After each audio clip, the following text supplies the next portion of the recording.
Welcome back to our introduction to apologetics. Today we're going to be considering apologetics and the church. And what we're going to be doing here is just a very brief historical survey. The Christian community of the last 2 millennia has carried forward the apologetic example that was set by Jesus and the apostles in the first century by defending the faith from intellectual attacks from without and from the constant threat of heresy from within. And we can trace an unbroken line of able defenders of the Christian faith that stretches from the apostolic age to the present day. All right, let's begin with the patristic era, which is circa AD 125 to 500. In the post-apostolic era, the Christian community faced several threats as it spread throughout the Roman Empire and beyond. There was, for example, continued opposition from rabbinic Judaism. There was a Christianized version of Gnosticism that was infiltrating the church. There was opposition from a pagan culture, and of course persecution from a pagan government. And there was a general resistance to the faith from Hellenistic culture and philosophy. So Christian believers who defended the faith from these various attacks and sought to persuade the culture at large of the superiority of Christianity were first called apologists in the 2nd century, a name that has stuck ever since. Notable apologists of this early period of church history include Justin Martyr, Clement of Alexandria, Tertullian, Origen, Eusebius of Caesarea, John Chrysostom, and Augustine. Justin Martyr was a convert to Christianity from the philosophy of Platonism. Justin was a prolific apologist of the generation following the apostolic age. He wrote several apologetical works and famously defended the Christian community from the false charges and slanderous rumors of atheism, incest, and cannibalism. Justin argued for the civil toleration of Christianity by the Roman authorities. He also sought to show that Christianity was the true philosophy, being superior to that of the Greeks.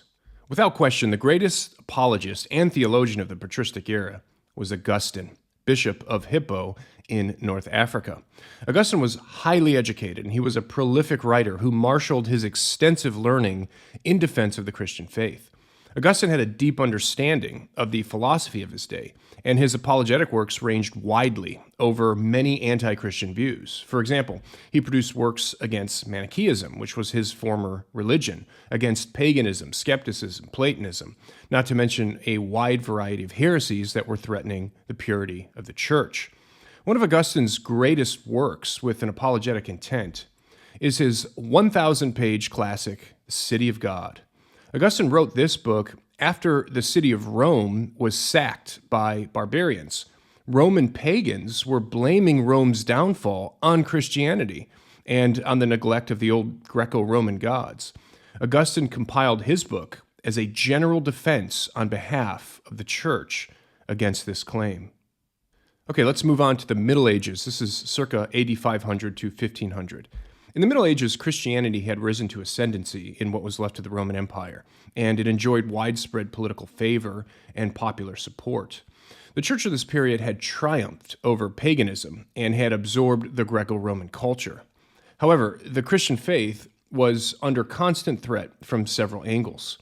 In addition to the ongoing resistance from Judaism coming primarily from the West, there was the new and fast-growing religion of Islam in the East. And in the late medieval period, there also arose certain Arabic interpretations of the philosophy of Aristotle that posed a major intellectual challenge to Christian belief.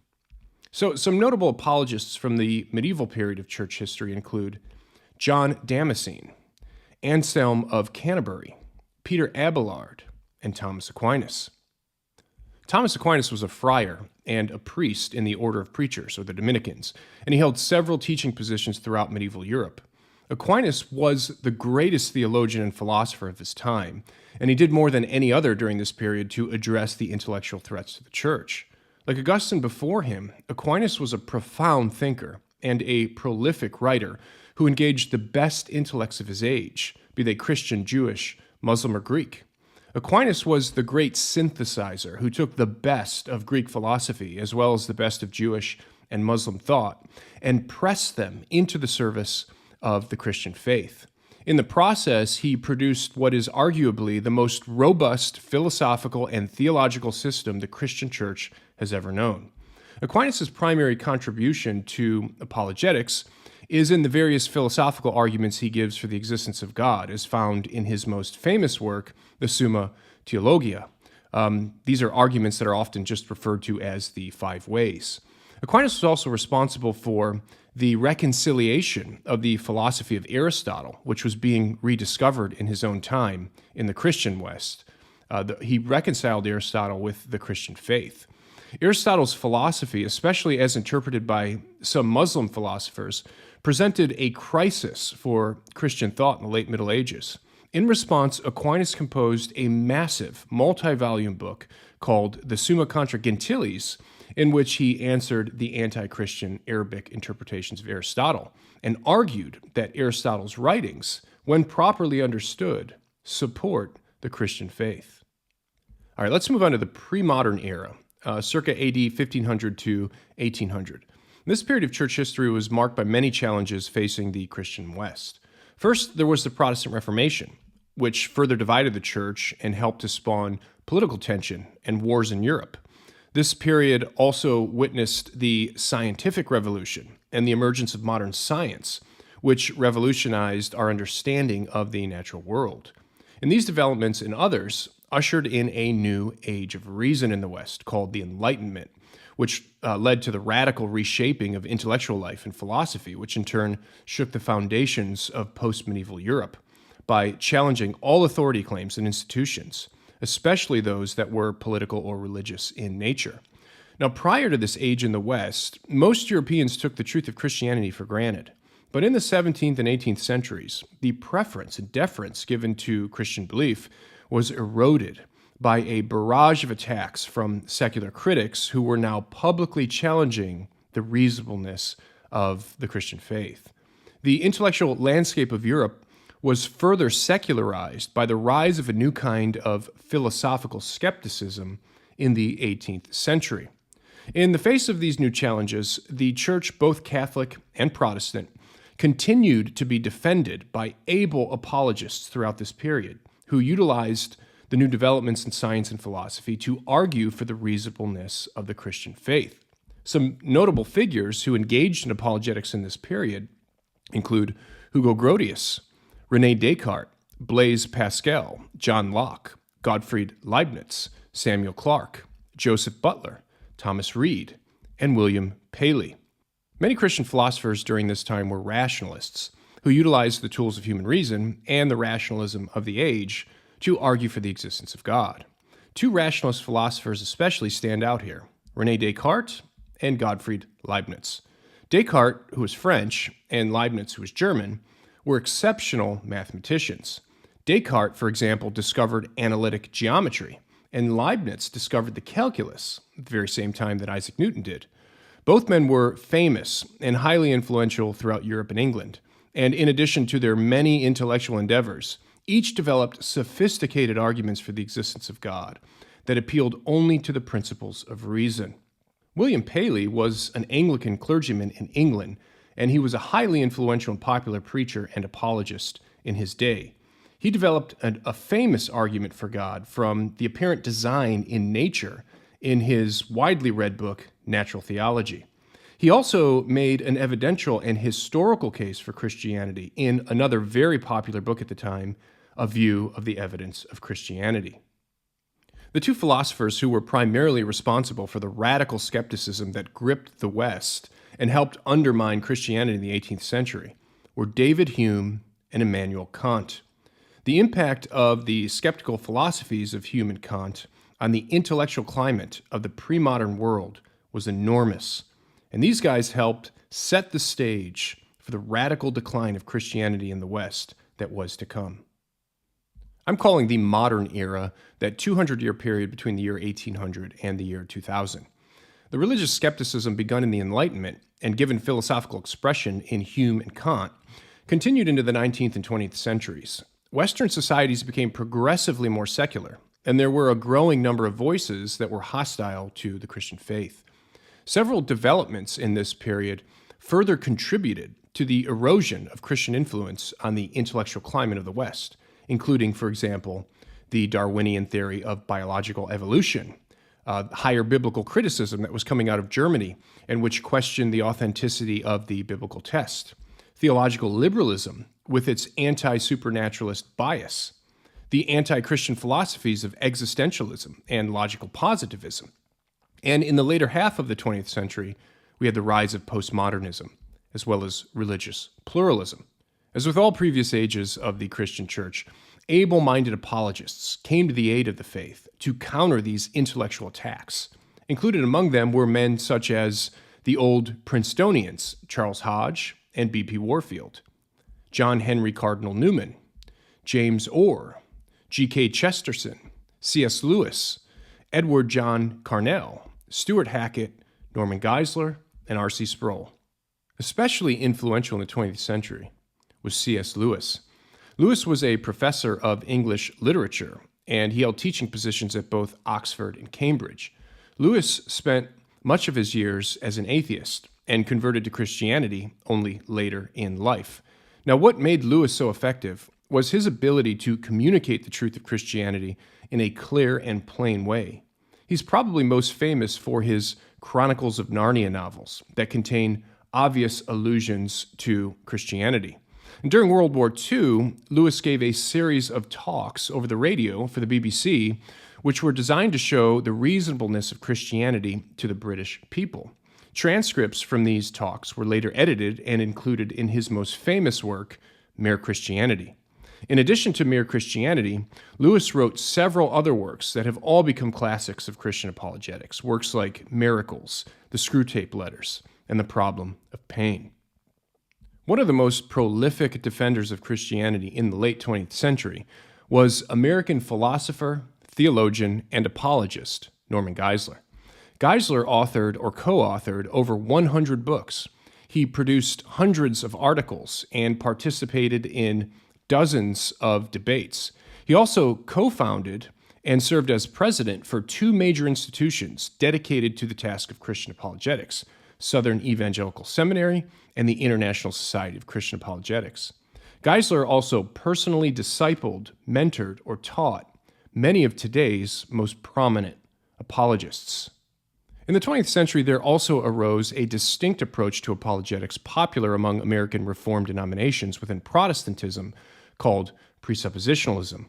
Presuppositionalists are uneasy with the classical notion of apologetics and the use of reason and evidence to demonstrate the truth of Christianity.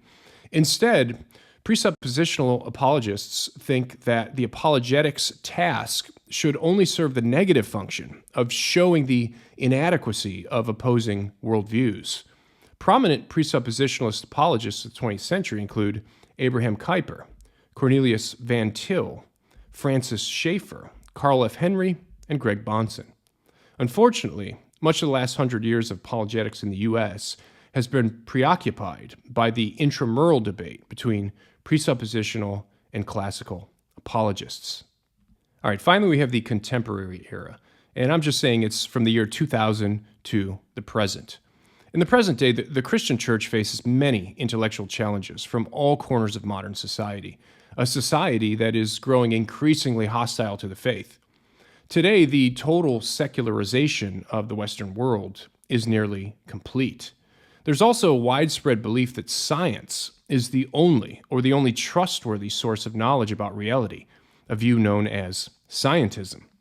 And the chief rival and the greatest threat to Christian theism in our time is the atheistic philosophy of scientific naturalism. The growing intellectual hostility towards Christianity in the West was especially on display in the first decade of the 21st century, which saw the rise and rapid growth of the New Atheism. The New Atheism was an anti-theistic movement led by the so-called Four Horsemen of the New Atheism. There's Richard Dawkins, who's a biologist, Sam Harris, a neuroscientist, the late Christopher Hitchens, who was a journalist who passed away in 2011, and Daniel Dennett, the only philosopher of the bunch. For several years, these guys held the attention of many in the Anglo-American West, gaining many followers and even becoming celebrities, especially Dawkins and Hitchens. These guys produced books, published articles, made media appearances, spoke at universities and conferences, and engaged in debates. Yet today, the new atheism has all but fizzled out as a unified and cohesive movement. And one reason for the rapid demise of the new atheism as a cultural movement was the powerful apologetical response made by the Christian community in the US and in the UK.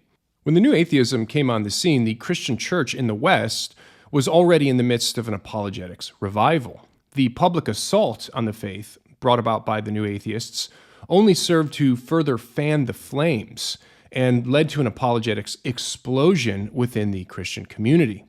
The number of Christian intellectuals making a public case for God and defending the Christian faith in the 21st century is simply too large to list. We are living at a time in church history when the Christian community is blessed with an embarrassment of apologetical riches. Over the last 30 years or so, hundreds of books have been published and a mass of online content has been created.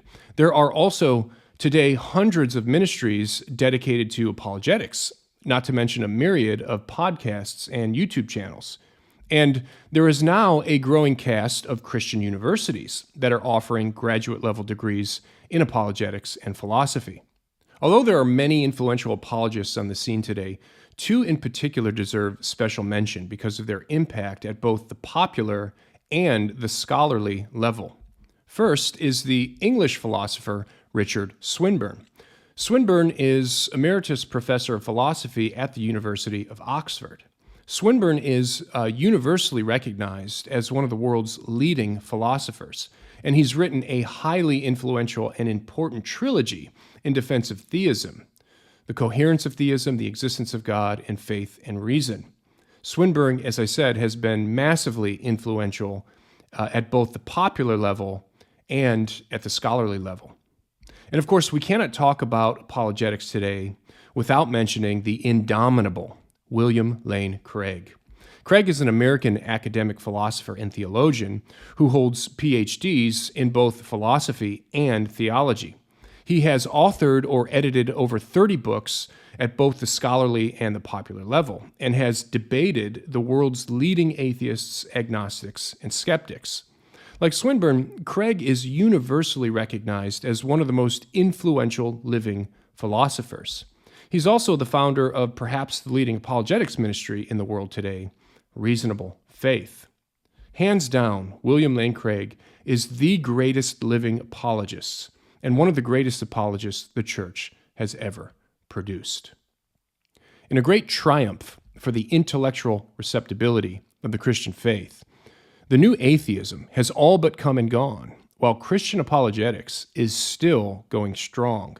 In fact, due to the avalanche of apologetical activity over the last several decades in the Western world, this era of church history can rightly be designated the age of apologetics.